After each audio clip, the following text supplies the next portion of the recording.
Hello, fellow collectors. Today we'll be talking about DC Comics Multiverse, Batman versus Superman, the Bat Creature. Now, this creature was in a shot of the movie. You could definitely pause and see it. And this is part of the Collect to and Connect, the grapple blaster replica that Batman used. So here we see the Batman versus Superman. On the side, we see the Batman vs. Superman, DC Comics Multiverse. On the back, we see the grapple. It requires 8 pieces to complete. And here we have all 8 figures.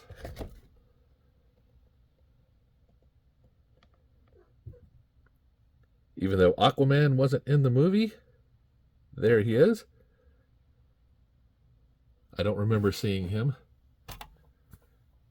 He could have been, but we also have Lex Luthor. Here on the side, we have Batman. Batman versus Superman, Bat Creature. And we have a little bit of a bio here. Please pause to read. So if I bring in my scale,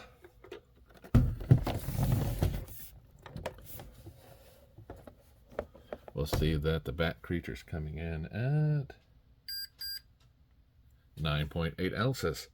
So let's get him off the scale and out of the box. Okay, now that I have him out of the box, we take a look at his accessories. First, we have the grapple part of the blaster. Let's see here, we have connectors for it to go on. Very nice. He also comes with some folded wings.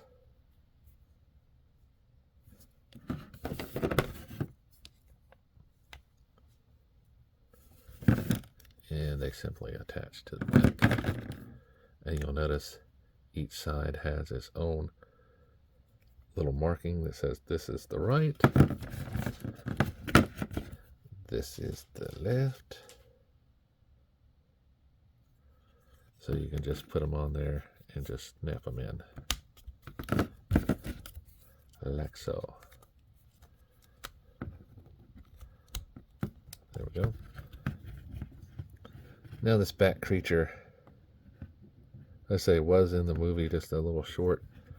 I know from one of the comic books where Batman was the son of Dracula, or vampire, and a woman trying to conceive child, and they had a creature. It was a very good, interesting read from the Elseworld series. So if you get a chance, pick it up, read it up. Good read. Definitely different.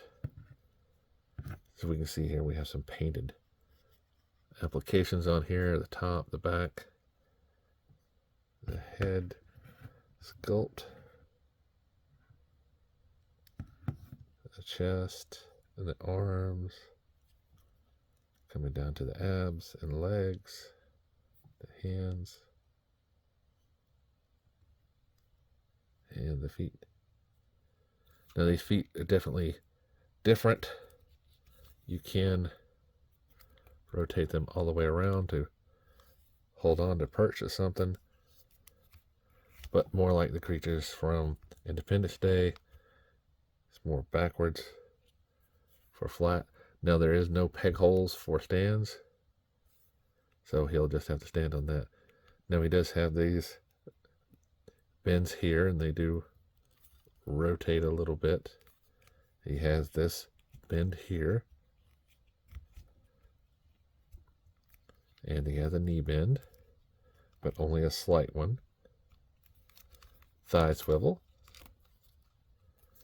You can do this much of a split. As far as ab crunch goes, he has a pretty good ab crunch, forward and back, and he can rotate on that crunch. As far as his elbow go, we have a good T-pose. They rotate around, He has a single bend in his elbow and wrists that rotate around. As far as his head is concerned, it can look down, not very much up. Can tilt his head side to side like a dog would. But you can see here it's just on a simple peg in the middle of his face. Now the wings, once attached, they do not move. They are just a permanent resident. Now you can extend him to get him a little bit taller, or you can make him a little bit shorter. It just depends on how you want to pose him on your shelf. Get him up here in his most tallest form, so I can show you here. So with everything extended, he's coming in right at 7 inches tall. Means he will be just a little bit taller than more of a Legends character. And the figures of the time were coming in at 6.5. So if you bring in a classics figure, you can see how they fit in, and they fit in pretty good with that line. Be just a little bit taller, but will definitely be shorter than a DC Multiverse figure.